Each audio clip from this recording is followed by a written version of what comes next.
प्रभु की स्तुति। आप इस चैनल को रोजाना सुनकर 1 साल में बाइबल पढ़ सकते हैं। Please subscribe and support. आज के बाइबल अध्याय।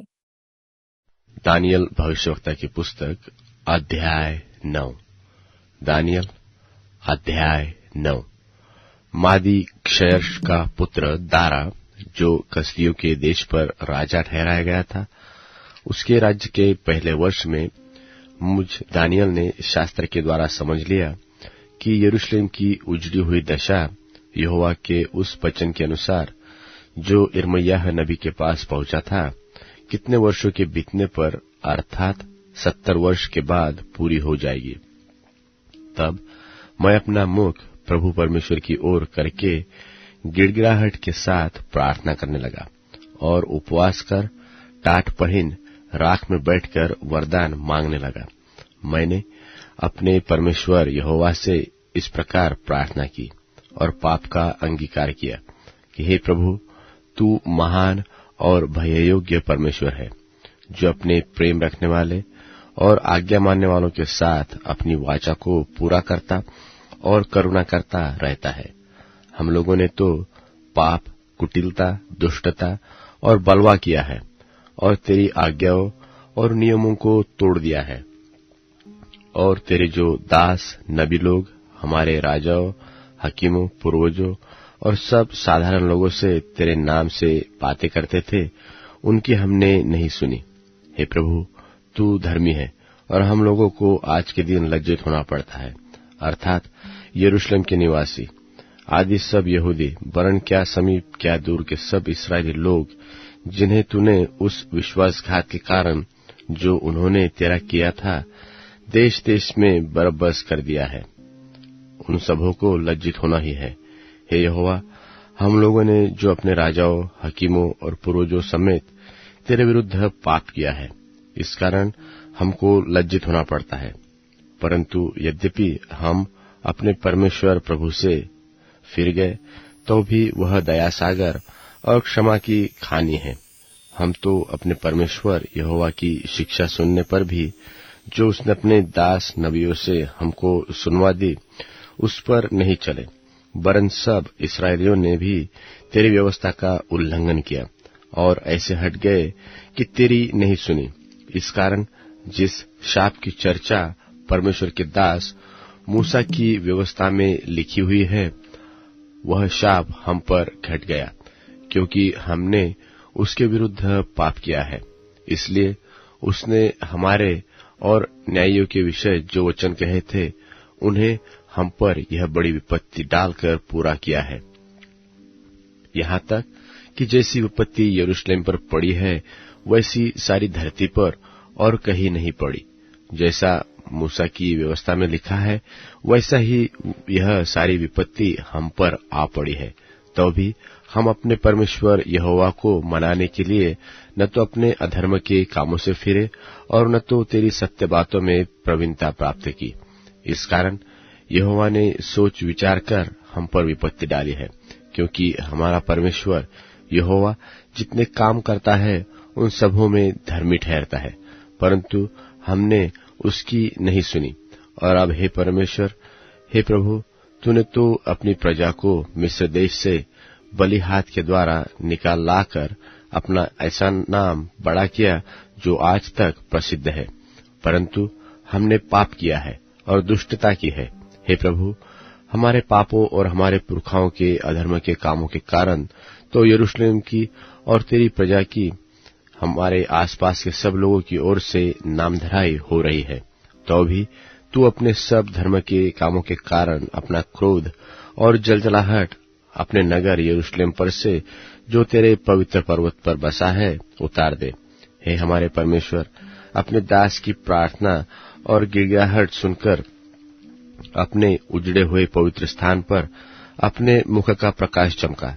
हे प्रभु, अपने नाम के निमित्त यह कर।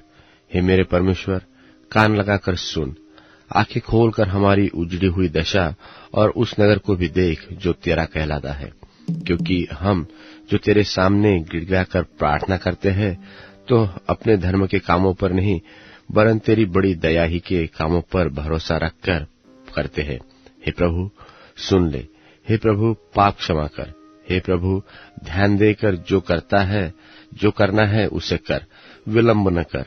हे मेरे परमेश्वर, तेरा नगर और तेरी प्रजा जो तेरी कहलाती है, इसलिए अपने नाम के निमित्त ही ऐसा कर। इस प्रकार मैं प्रार्थना करता और अपने इस्राएली जात भाइयों के पाप का अंगीकार करता और अपने परमेश्वर यहोवा के सन्मुख उसके पवित्र पर्वत के लिए गिड़गिड़ाकर विनती करता ही था कि वह पुरुष जिब्राइल, जिसे मैंने उस समय देखा था जब मुझे पहले दर्शन हुआ, उसने वेग से उड़ने की आज्ञा पाकर सांझ के अन्नबलि के समय मुझको छू लिया और मुझे समझाकर मेरे साथ बातें करने लगा और कहा, हे दानियल, मैं अभी तुझे बुद्धि और प्रवीणता देने को निकल आया हूं। जब तू गिड़गिड़ाकर विनती करने लगा तब ही इसकी आज्ञा निकली, इसलिए मैं तुझे समझाने को आया हूं, क्योंकि तू अति प्रिय ठहरा है। इसलिए उस विषय को समझ ले और दर्शन की बात का अर्थ बूझ ले। तेरे लोगों और तेरे पवित्र नगर के लिए 70 सप्ताह ठहराए गए हैं कि उनके अंत तक अपराध का होना बंद हो और पापों का अंत और अधर्म का प्रायश्चित किया जाए और युग युग की धार्मिकता प्रकट हो और दर्शन की बात पर और भविष्यवाणी पर छाप दी जाए और परम पवित्र का अभिषेक किया जाए।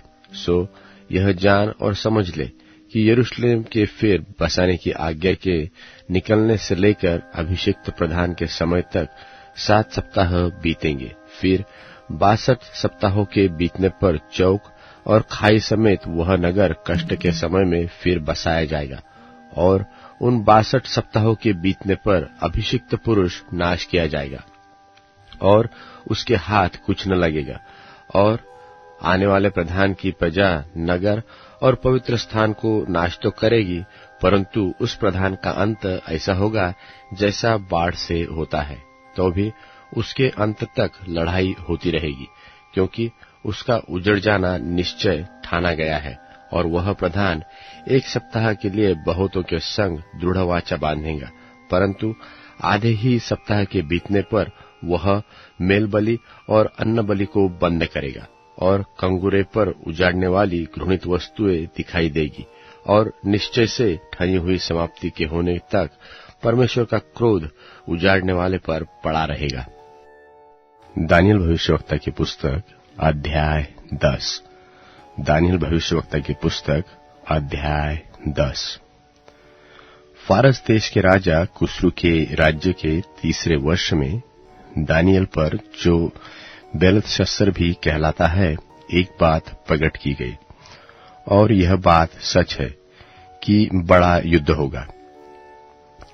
उसने इस बात को बूझ लिया और इस देखी हुई बात की समझ उसको आ गई। उन दिनों में दानियल 3 सप्ताह तक शोक करता रहा। उन 3 सप्ताहों के पूरे होने तक मैंने न तो स्वादिष्ट भोजन किया और न मांस व दाख मधु अपने मुंह में रखा और न अपनी देह में कुछ भी तेल लगाया। फिर पहले महीने के 24वें दिन को मैं हिद्देकेल नाम नदी के तीर पर था। तब मैंने आंखें उठाकर क्या देखा कि सन का वस्त्र पहने हुए, उफाज देश के कुंदन से कमर बांधे हुए एक पुरुष खड़ा है। उसका शरीर फिरोजा के समान, उसका मुख बिजली की नाई और उसकी आंखें जलते हुए दीपक की सी थी। उसकी बाहें और पांव चमकाए हुए पीतल के से थे। उसके वचनों का शब्द भीड़ों के शब्द का सा था। उसको केवल मुझ दानियल ने ही देखा और मेरे संगी मनुष्यों को उसका कुछ भी दर्शन न हुआ, परंतु वे बहुत ही थरथराने लगे और छिपने के लिए भाग गए। तब मैं अकेला रहकर यह अद्भुत दर्शन देखता रहा। इससे मेरा बल जाता रहा और मैं भयातुर हो गया और मुझ में कुछ भी बल न रहा। तो भी मैंने उस पुरुष के वचनों का शब्द सुना और जब वह मुझे सुन पड़ा तब मैं मुंह के बल गिर गया और गहरी नींद में भूमि पर औंधे मुंह पड़ा रहा। फिर किसी ने अपने हाथ से मेरी देह को छुआ और मुझे उठाकर घुटनों और हथेलियों के बल लड़खड़ाते बकैया बैठा दिया। तब उसने मुझसे कहा, हे दानियल, हे अति प्रिय पुरुष, जो वचन मैं तुझसे कहना चाहता हूं उसे समझ ले और सीधा खड़ा हो, क्योंकि मैं अभी तेरे पास भेजा गया हूं। जब उसने मुझसे यह वचन कहा तब मैं खड़ा तो हो गया, परंतु थरथराता रहा। फिर उसने मुझसे कहा, हे दानियल, मत डर, क्योंकि पहले ही दिन को जब तूने समझने, बूझने और अपने परमेश्वर के सामने अपने को दीनहीन बनाने की ओर मन लगाया, उसी दिन तेरे वचन सुने गए और मैं तेरे वचनों के कारण आ गया हूं। फारस के राज्य का प्रधान तो 21 दिन तक मेरा सामना किए रहा, परंतु मिकाएल नाम जो मुख्य प्रधानों में से है, वह मेरी सहायता के लिए आया। इसलिए फारस के राजाओं के पास मेरे रहने का प्रयोजन न रहा। और अब मैं तुझे समझाने आया हूं कि अंत के दिनों में तेरे लोगों की क्या दशा होगी, क्योंकि जो तूने दर्शन पाकर देखा है वह कुछ दिनों के बाद फलेगा। जब वह पुरुष मुझसे ऐसी बातें कह चुका, तब मैंने मुंह भूमि की ओर किया और चुपका सा रह गया। तब मनुष्य के संतान के समान किसी ने मेरे ओठ छुए और मैं मुंह खोलकर बोलने लगा, और जो मेरे सामने खड़ा था उससे कहा, हे मेरे प्रभु, दर्शन की बातों के कारण मुझको पीड़ा सी उठी और मुझमें कुछ भी बल नहीं रहा। सो प्रभु का दास अपने प्रभु के साथ क्यों कर बातें कर सके, क्योंकि मेरी देह में न तो कुछ बल रहा और न कुछ सांस ही रह गई। तब मनुष्य के समान किसी ने फिर मुझे छूकर मेरा हियाव बांधा और कहा, हे अति प्रिय पुरुष, मत डर, तुझे शांति मिले, तू दृढ़ हो और तेरा हियाव दृढ़ रहे। जब उसने यह कहा तब मैंने हियाव बांधकर कहा, हे मेरे प्रभु, अब कह, क्योंकि तूने मेरा हियाव बांधा है। उससे कहा, मैं किस कारण तेरे पास आया हूं? क्या तू जानता है कि अब तो मैं फारस के प्रधान से लड़ने को लौटूंगा, और जब मैं निकलूंगा तब यूनान का प्रधान आएगा, और जो कुछ सच्ची बातों से भरी हुई पुस्तक में लिखा हुआ है वह मैं तुम्हें बताता हूं। और उन प्रधानों के विरुद्ध तुम्हारे प्रधान मिकाएल को छोड़ मेरे संग स्थिर रहने वाला कोई भी नहीं है। यूहन्ना की पहली पत्री, पहला अध्याय। उस जीवन के वचन के विषय में जो आदि से था, जिसे हमने सुना और जिसे अपनी आंखों से देखा, वरन जिसे हमने ध्यान से देखा और हाथों से छुआ, यह जीवन प्रकट हुआ और हमने उसे देखा और उसकी गवाही देते हैं और तुम्हें उस अनंत जीवन का समाचार देते हैं जो पिता के साथ था और हम पर प्रकट हुआ। जो कुछ हमने देखा और सुना है उसका समाचार तुम्हें भी देते हैं, इसलिए कि तुम भी हमारे साथ सहभागी हो, और हमारी यह सहभागिता पिता के साथ और उसके पुत्र यीशु मसीह के साथ है। और ये बातें हम इसलिए लिखते हैं कि हमारा आनंद पूरा हो जाए। जो समाचार हमने उससे सुना और तुम्हें सुनाते हैं वह यह है कि परमेश्वर ज्योति है और उसमें कुछ भी अंधकार नहीं। यदि हम कहें कि उसके साथ हमारी सहभागिता है और फिर अंधकार में चलें, तो हम झूठे हैं और सत्य पर नहीं चलते।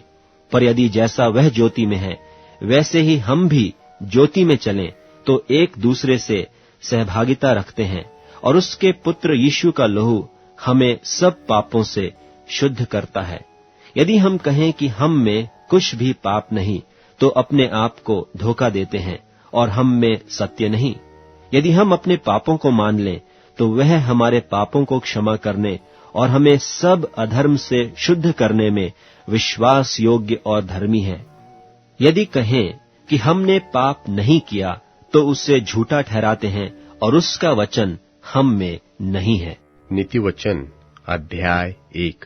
नीतिवचन अध्याय 1। दाऊद के पुत्र इस्राएल के राजा सुलेमान के नीतिवचन। इनके द्वारा पढ़ने वाला बुद्धि और शिक्षा प्राप्त करे और समझ की बातें समझे और काम करने में प्रवीणता और धर्म, न्याय और सिधाई की शिक्षा पाए और भोलों को चतुराई और जवान को ज्ञान और विवेक मिले और बुद्धिमान सुनकर अपनी विद्या बढ़ाए और समझदार बुद्धि का उपदेश पाए, जिससे वे नीतिवचन और दृष्टांत को और बुद्धिमानों के वचन और उनके रहस्य को समझे। यहोवा का भय मानना बुद्धि का मूल है। बुद्धि और शिक्षा को मूढ़ ही लोग तुच्छ जानते हैं। हे मेरे पुत्र, अपने पिता की शिक्षा पर कान लगा और अपनी माता की शिक्षा को न तज, क्योंकि वे मानो तेरे सिर के लिए शोभायमान मुकुट और तेरे गले के लिए कंठमाला होगी। हे मेरे पुत्र, यदि पापी लोग तुझे फुसलाए तो उनकी बात न मानना। यदि वे कहे कि हमारे संग चल, हम हत्या करने के लिए घात लगाए, हम निर्दोषों की ताक में रहे, हम अधोलोक की नाई उनको जीवता कब्र में पड़े हुओं के समान समूचा निगल जाए, हमको सब प्रकार के अनमोल पदार्थ मिलेंगे, हम अपने घरों को लूट से भर लेंगे, तू हमारा सांझी हो जा, हम सबों का एक ही बटुआ होगा। तो हे मेरे पुत्र, तू उनके संग मार्ग में न चलना, वरन उनकी डगर में पांव भी न धरना, क्योंकि वे बुराई ही करने को दौड़ते हैं और हत्या करने को पूर्ति करते हैं, क्योंकि पक्षी के देखते हुए जाल फैलाना व्यर्थ होता है, और ये लोग तो अपनी ही हत्या करने के लिए घात लगाते हैं और अपने ही प्राणों की घात की ताक में रहते हैं। सब लालचियों की चाल ऐसी ही होती है, उनका प्राण लालच ही के कारण नाश हो जाता है। बुद्धि सड़क में ऊंचे स्वर से बोलती है और चौकों में प्रचार करती है। वह बाजारों की भीड़ में पुकारती है, वह फाटकों के बीच में और नगर के भीतर भी ये बातें बोलती है कि हे भोले लोगों, तुम कब तक भोलेपन से प्रीति रखोगे, और हे ठट्टा करने वालों, तुम कब तक ठट्टा करने से प्रसन्न रहोगे, और हे मूर्खों, तुम कब तक ज्ञान से बैर रखोगे। तुम मेरी डांट सुनकर मन फिराओ। सुनो, मैं अपनी आत्मा तुम्हारे लिए उंडेल दूंगी, मैं तुमको अपने वचन बताऊंगी। मैंने तो पुकारा परंतु तुमने इनकार किया, और मैंने हाथ फैलाया परंतु किसी ने ध्यान न दिया, वरन तुमने मेरी सारी सम्मति को अनसुनी किया और मेरी ताड़ना का मूल्य न जाना।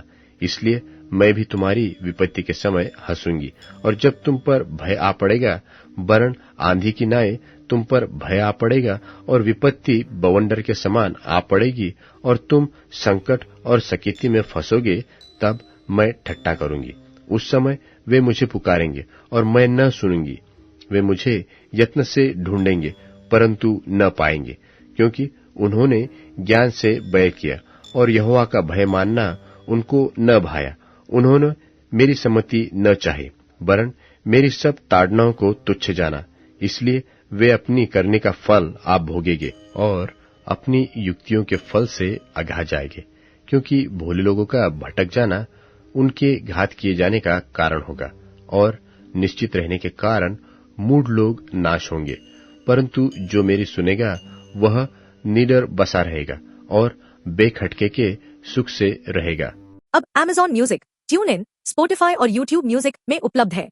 Please follow it.